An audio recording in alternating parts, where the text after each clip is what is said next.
नमस्कार, कैसे हैं आप सब। तो स्वागत है आप सभी का एक बार फिर से राघव जोन में। तो आज की वीडियो बहुत ही सेंसिटिव होने वाली है। आज ये बहुत ही सीरियस टॉपिक पे बात करने वाला हूँ मैं कि आपका कॉलेज में भी आपका डिस्क्रिमिनेशन होता है या नहीं होता। अगर आप सोसाइटी के हिसाब से देखें तो सोसाइटी में आपका जात पात, ऊंच नीच, काले गोरे से डिस्क्रिमिनेशन होता है।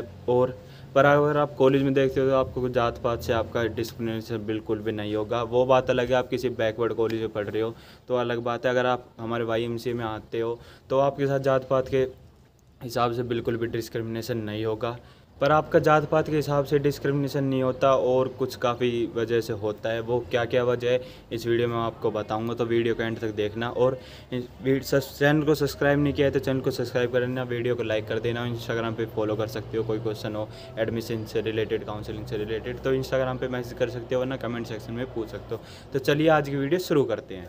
अब मैं आपको बता दूं कि कॉलेज में डिस्क्रिमिनेशन कैसे होता है कि वैसे काफ़ी बार हुआ है और मैंने भी अपने टाइम पे देखा है कि काफ़ी बच्चे जो किसी बिहार से या थोड़े बैकवर्ड एरिया से होते हैं, जैसे कि आपका जम्मू बिहार के साइड के कुछ एरिया हैं या साउथ के साइड के जो बच्चे होते हैं, वो एडमिशन ले तो लेते हैं पर एक महीने से या फिर एक सेमेस्टर में वो अपना कॉलेज छोड़कर चले जाते हैं। हमारी क्लास में भी एक लड़का था, वो साउथ साइड का था, वो भी अपनी क्लास छोड़कर चला गया था। मैं उसका नाम लेना नहीं चाहूँगा।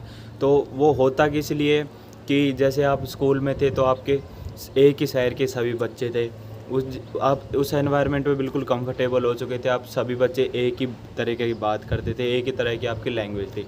अब क्या होता है कि आप अगर यूपी से या बिहार से या फिर जम्मू से या फिर किसी साउथ साइड से, तो आपकी लैंग्वेज में बहुत बड़ा एक डिफरेंस होता है। अब आपने ले लिया हरियाणा में किसी या दिल्ली में किसी इंजीनियरिंग कॉलेज में या किसी भी कॉलेज में एडमिशन अगर आपने ले लिया, तो वहाँ पे एक बहुत बड़ा लैंग्वेज डिफरेंस देखने को मिलेगा आपको, अपने घर की लैंग्वेज में और यहाँ की लैंग्वेज में। तो एकदम से तो लैंग्वेज बदली भी नहीं जाती। तो काफ़ी बच्चे उस एनवायरनमेंट में अपने आप को कंफर्टेबल नहीं कर पाते। काफ़ी बच्चे कर भी लेते हैं। मैं ये नहीं कहना चाहूँगा कि यूपी के बच्चे हरियाणा में एडमिशन ना ले और जम्मू के हरियाणा में एडमिशन ना ले। बहुत बच्चे लेते हैं और हर साल रहते हैं। कुछ 1% बच्चों की मैं बता रहा हूँ जो कि अपने आप को वहाँ पे कंफर्टेबल नहीं कर पाते और वो एक अलग से ही रहते हैं और बच्चों से। और हरियाणा वाले भी मतलब थोड़े हैं ऐसे कि वो उनसे मतलब अच्छे से बात नहीं करते। कोई अगर बिहार का लड़का है तो उससे बिहारी कह के बात करेंगे, कोई जम्मू का है तो उसको ये सोचेंगे कि इसके यहाँ तो बर्फ़ वगैरह और आतंकवादी वगैरह का ये सीन है। कोई उस साउथ साइड से तो उसके लिए अलग सोच होती है उनकी। पर ऐसा कुछ भी नहीं है, आप उनसे बात वगैरह करो। स्टार्टिंग की थिंकिंग होती है ये। एक बार आप उनसे बात करने लग जाओगे, उनसे घुल मिल जाओगे तो फिर ऐसा कुछ भी नहीं रहता। बस ज़्यादा ज़्यादा 1 से 2 दिन की बात होती है। पर अगर आप किसी से बात ही नहीं करते, अपने अपने में घुले मिल रहते तो फिर आप 4 साल आप बहुत बड़ी मुसीबत में फंस जाओगे। तो क्यों फिर आप उनसे कभी भी इंट्रो नहीं कर पाओगे, क्योंकि फिर एक बच्चों का ग्रुप बन जाता है। एक 10 से 15 से 20 दिन में वो बच्चे उन्हीं बंदों के साथ सेटल हो जाते हैं। तो फिर एक बड़ी मुसीबत हो जाती है उस बंदे के लिए जो स्टार्टिंग में अपने आप को एक्सप्लोर नहीं कर पाता।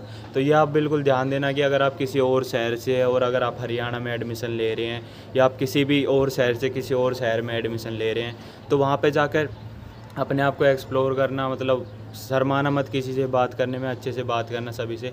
हरियाणा वाले भी इतने बुरे नहीं हैं, बस आवाज़ से ही थोड़ा वैसे लगता है, पर दिल के बहुत अच्छे होते हैं। तो इस बात पे एक ध्यान देना, ये बहुत बड़ा रीज़न हो जाता है आपका डिस्क्रिमिनेशन में। और सेकंड, आपको जैसे कि आपके स्कूल में से आर्ट्स, साइंस और कॉमर्स की लड़ाई होती थी कि कॉमर्स वर्सेस आर्ट्स स्टूडेंट और कॉमर्स वर्सेस साइंस स्टूडेंट। तो अगर आप किसी इंजीनियरिंग कॉलेज में एडमिशन लेते हैं तो वहाँ पे आर्ट्स कॉमर्स का तो कोई मतलब होता ही नहीं है। तो फिर मतलब कहाँ आता है कि आपकी ब्रांच है। अब ब्रांच में कैसे डिस्क्रिमिनेशन होता है कि अगर आप सिविल ब्रांच है तो आपको मिस्त्री कहकर चिढ़ाया जाएगा। ये होता है, हर जगह होता है, हमारे कॉलेज में भी होता है और हर जगह होता है। तो इसमें कोई बुरा मानने वाली बात भी नहीं है। अगर आप मैकेनिकल से हैं तो आपको मैकेनिकल कह के चिढ़ाया जाएगा, मतलब आपको मज़दूर वगैरह कह के चिढ़ाया जाएगा कि तुम तो गाड़ी ठीक करोगे, तुम तो मतलब बाइक की सर्विस करा करोगे। अगर आप इलेक्ट्रिकल से तो आपसे ये भी कहा सकता है कि तुम तो मतलब लोगों के घर की मिक्सी ठीक करोगे, पंखे ठीक करोगे।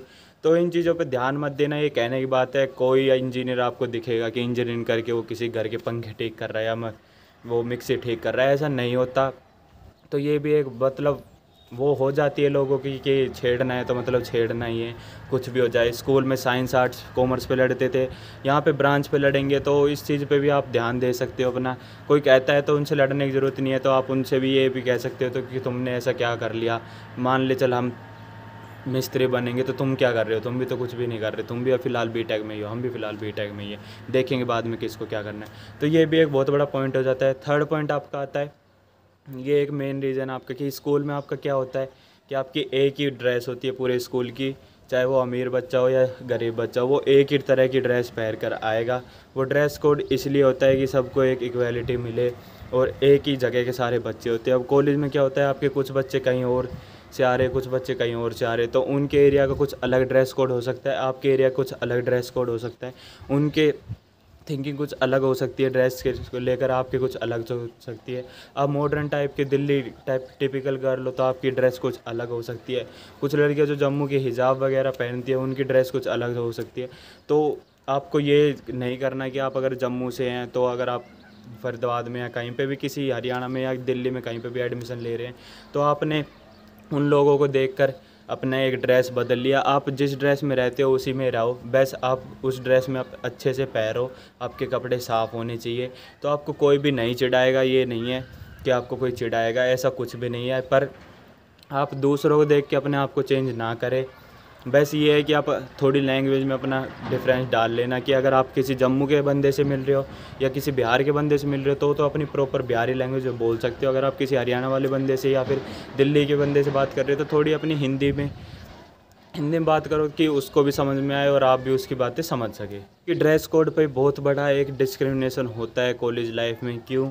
क्योंकि एक ही क्लास में आपके एक बंदा 5,000 के जूते पहन कर आ रहा होगा और एक ही बंदा पूरे 2,000 के कपड़े पहन के आ रहा होगा, जिसमें कि उसके A to Z शर्ट से लेके शूज़ तक आ जाते हैं, और एक बंदा पूरे 5,000 की सिर्फ शूज़ पहन के आ रहा होगा। तो इस चीज़ पे भी डिस्क्रिमिनेशन होता है, पर इस चीज़ पे इतना ध्यान देने की ज़रूरत नहीं है। सबका टाइम आता है, अपना टाइम खुद लाना पड़ता है। वो अपने घर वालों के पैसे पे ऐश कर रहे हैं, तुम खुद उखाड़ोगे एक टाइम, तो ये भी एक होता है। पर इस पे इतने ध्यान देने की ज़रूरत नहीं है। अपने आप को रिग्रेट फील मत करवाना कि इसने इतने के शूज़ पैर रखे और मैंने ये पैर रखे, इससे कुछ घंटा फ़र्क नहीं पड़ता।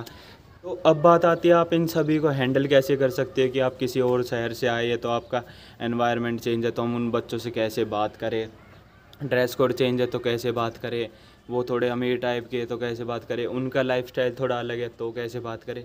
तो इनको हैंडल करने के लिए सिर्फ एक ही है कि आपकी पॉजिटिविटी होनी चाहिए आप में।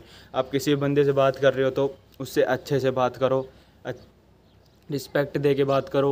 वो बात अलग है, आप बाद में तब आप घुल मिल जाओगे, तब एक दूसरे में गालियाँ दे रहे हो, पर अब फर्स्ट इंट्रो में आप थोड़ी रिस्पेक्ट दो, उसकी अच्छे से बात करो और उसी मतलब एक कॉमन लैंग्वेज में बात करो। अगर आप बिहार से हो या फिर कहीं और से हो या आप किसी साउथ साइड से हो तो अपनी उस लैंग्वेज में बात मत करो, एक हिंदी लैंग्वेज थोड़ा यूज़ कर लो, बोलना सीख लो, तो उस लैंग्वेज में बात कर सकते हो आप प्योर हिंदी में। तो उस बंदे को भी समझ में आएगी आपकी लैंग्वेज और वो भी आपसे बात करना चाहेगा। अगर आप मेरे एग्ज़ाम्पल ले लो, अगर मेरे सामने कोई ऐसा बंदा अगर बैठ जाए जिसकी लैंग्वेज मेरे को नहीं आती और वो कुछ बोलता रहे और मेरे को कुछ समझ में नहीं आ रहा, तो मैं उससे बात करने में इंटरेस्टेड नहीं रहूँगा। तो इस चीज़ का ध्यान दे लेना कि अगर आप किसी और शहर से किसी और शहर में एडमिशन ले रहे हैं तो अपनी एक थोड़ी हिंदी भाषा की प्रैक्टिस करने लग जाओ। इंग्लिश नहीं आती कोई बात नहीं, अपनी हिंदी भाषा में एक प्रैक्टिस करने लग जाओ कि उसी हिंदी भाषा में उससे बात करें और अच्छे से बात करें, तो आपका सब कुछ हैंडल हो जाएगा। और ज़्यादा से ज़्यादा 10 से 15 दिन की मुसीबत आने वाली है आपको स्टार्टिंग में।